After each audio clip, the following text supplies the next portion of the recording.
I did want to get into what a Joe Biden presidency means in respect to Islam, and this is kind of scary. I tend to call Joe Biden Joe Dementia. I do that because my own father, is going through this time of life, is now experiencing what I would call dementia. And if you listen to Joe babble, ramble, lose where he is, unsure of where he is physically at any point in time, he has to read from a monitor, or he bumbles and rambles, and still does that even when if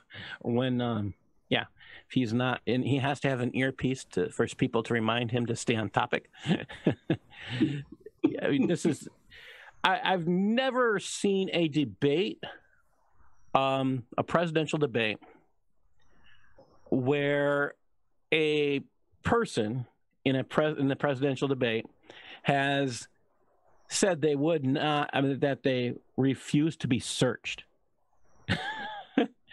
for. Okay, first time in history. Well, we knew that was going to happen because Joe has to have this. But right. Let me get into this. This is where we have to really be concerned. Now, the truth of the matter is, if you voted for Joe Biden or Joe Dementia, you are actually voting for Kamal Harris. I don't know if you know that or not, but that is who you voted for. I think everybody on this our channels here would agree with that. You know, many might come from different perspectives, but we all come to the same conclusion that heels up Harris is probably going to end up in the job shortly after, if that happens. Yeah, the truth is that Nancy Pelosi promised everybody she would remove Biden. She did this back in, I think it was September, when she started to form her 25th Amendment committee, and she said it had nothing to do with Trump. And, you know, for those of us who weren't paying attention at that time, sat there wondering, what was she talking about? Well, if you start looking at how Joe fumbles and bumbles so much, yes, it's obvious he has dementia, and that's the best they have. Wait a minute. Are you telling me that Nancy Pelosi was telling the truth? I think she often does, but she doesn't realize it. But maybe it's because she's drinking so much she doesn't realize where she is. I don't know. Yeah. But I think she often does, and unintentionally so. So I think we have to look at some of the stuff that Joe has done as Mr. Dementia, the Democrats' best candidate. Let's just reflect a little bit back when he hadn't lost his marbles yet. What kind of a man was Joe Biden?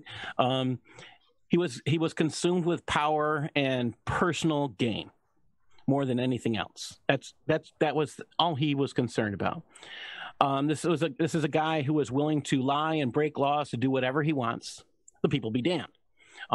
Joe has been a pro-commie and pro-socialist almost all his life. He's been tilted toward this insanity, amazingly not as much as Kamal Harris. So keep this in mind. So Joe Dementia has recently called on Muslims in the United States to commit acts of jihad. Now, I don't know how many people don't know this. If you want more on this, I'm going to refer you to look at his videos where he's speaking for CARE and a few other organizations. We showed those videos before. I'd like you to restate what you just said one more time so people get it nice and clear. So Joe Dementia called for acts of jihad in the United States. He specifically quoted verses of hadiths and the Quran that specifically mention the 3 levels of jihad referred to in the 1915 fatwa. This is probably, I have to say, I heard this. I heard somebody put it out and said this, and I had to go back and watch it. I could not accept in my brain that a presidential candidate would be calling for jihad. So I went back and I'm like, how? It was like they quoted the 1915 fatwa, the particular document that we hid for 50 years, so no Muslim in the United States would commit an act of jihad. But right. Joe Dementia quotes it almost word for word with slight changes, so that they don't say the word jihad.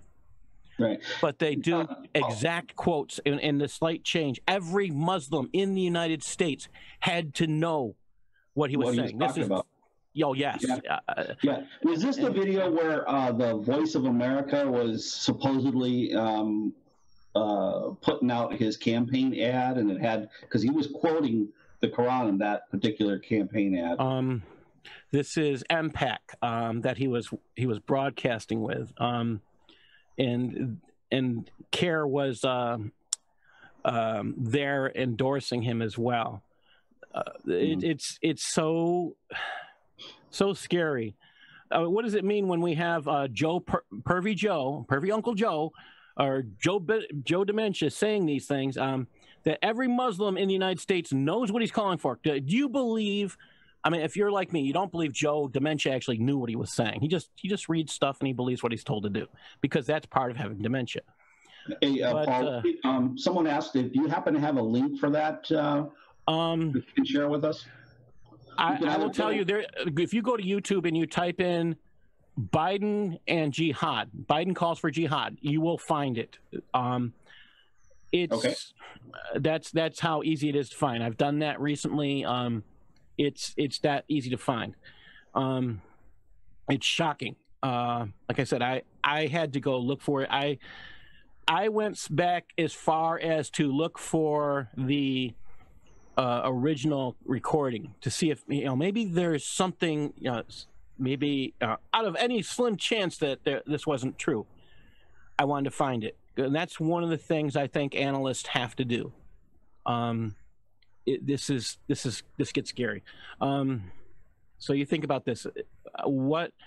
I wrote this out. The question should be in your minds: if he says this to Muslims and uses terminology as specific and is discreet and talks to them about the lower levels of jihad, which is word jihad and heart jihad. He specifically mentioned this, heart jihad and word jihad, in his call for jihad. He doesn't understand he did this, but again, he did. Then he talked about action, which is hand. And this is, I get angry and very, very frustrated when I think about a presidential candidate doing this. Let's get a little bit more specific about how dangerous Biden is. Todd Bensman, a personal friend of mine with the Center for Immigration Studies, he's been warning people about Joe Dementia's proposed heads of DHS. This is Alejandro Ali Mayorkas. Todd spoke about Ali's run as the head of the USA Citizenship and Immigration Services under Obama.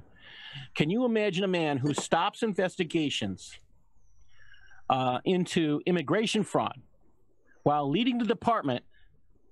Can you imagine him not stopping investigations into terrorism? I mean, I imagine he's going to stop every single investigation into terrorism. He's just going to allow people to be attacked. Would you think he'd actually protect our border security? I mean, do you think he would? What do you think he's going to do? He's just going to open the doors. Okay, everybody, come on in. He's already stated he's going to open the doors. I don't think he has a clue. I'm talking about his, but I'm talking specifically about his head of DHS. This is where. Right. This is the stuff that's scary. When Biden made the call for jihad, he promised to end the non-existent Muslim ban. That ban also keeps countries like North Korea and Venezuela and 7 Islamic countries. These are Syria, Iran, Iraq, Libya, Sudan, Yemen, and Somalia that support terrorism from coming here today. There are 51 Islamic countries today. 51 minus 7 is 44. How is that a Muslim ban? I can't figure that one out. So we have a unique and never tried policy also with Israel and the Arab world today. Now, this is proving to be not only good, but highly effective. The Trump equation, the Trump factor here is it's creating more peace treaties with Israel than ever before. And again, these are coming up spontaneously, pretty much. There's suggestions, and this is really good stuff.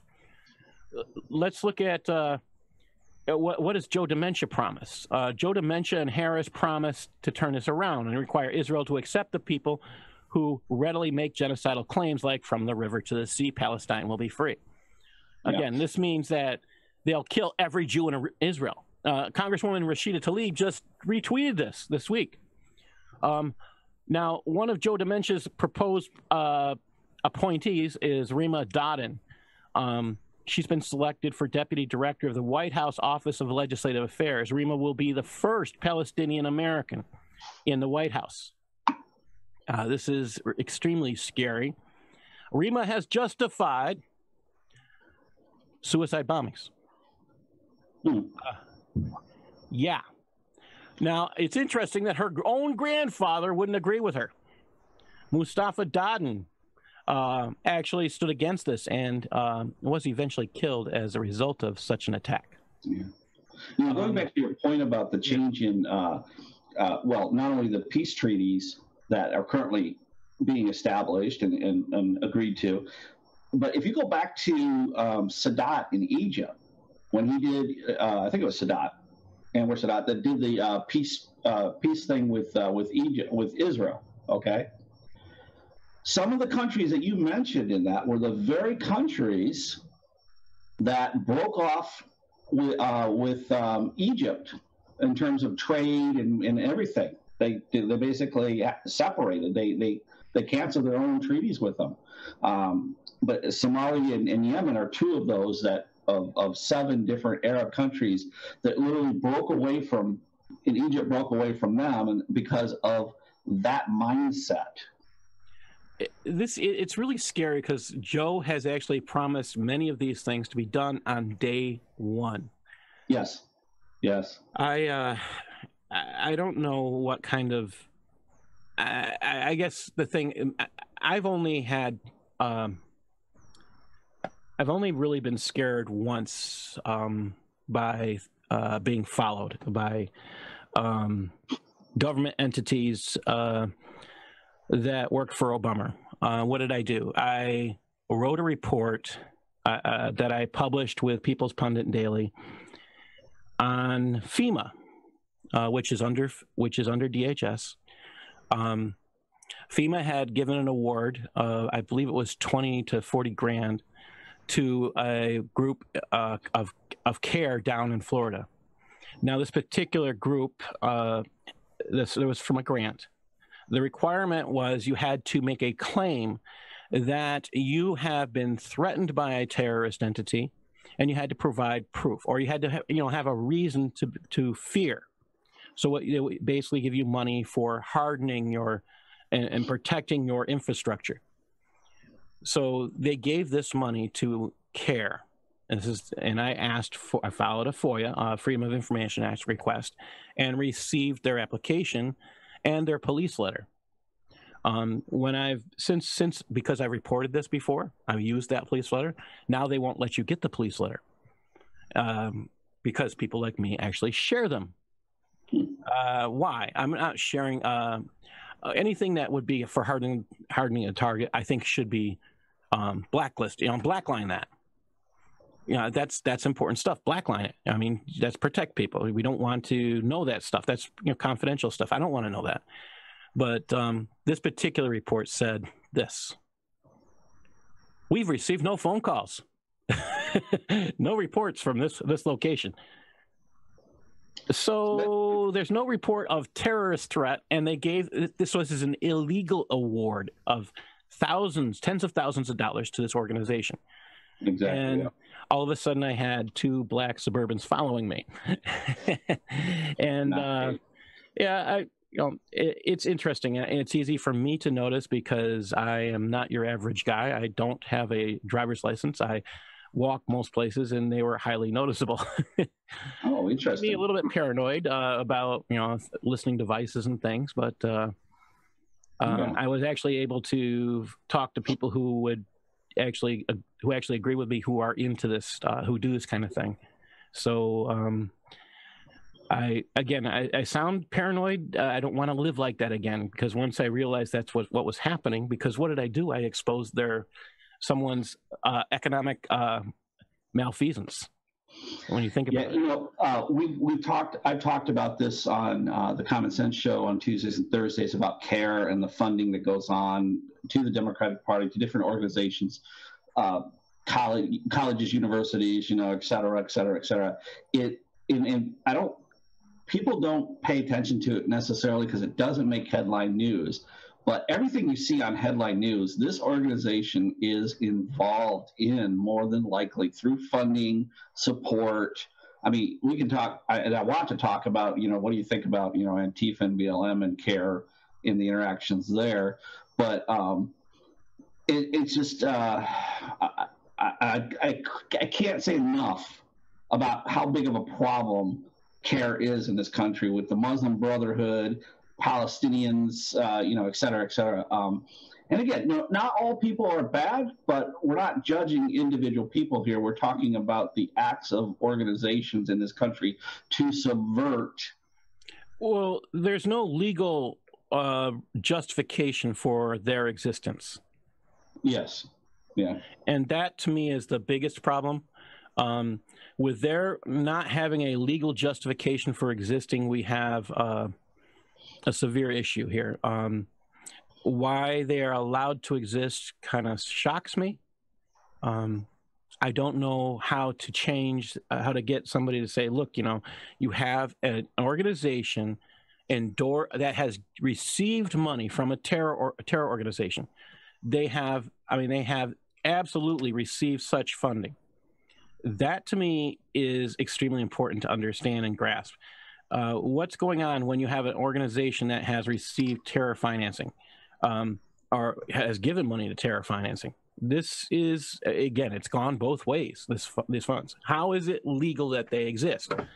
I cannot find any legal justification for it. I don't know of anybody who actually works in this field, who does this kind of work, that can find any amount of justification for it. But again, Biden, I want to get back to Biden just because I think he's such a danger. All of our work regarding talk about COVID-19 we wanted to get into. I don't know if we have time for that or. Well, okay. We do, but I want to do this. Okay. We've been going for about an hour and a half, so I want to get you. Wow. Yeah, I know. I hope everybody else is enjoying this from Paul. It's very, very important. He's very knowledgeable on it, and we could talk for days on end about this.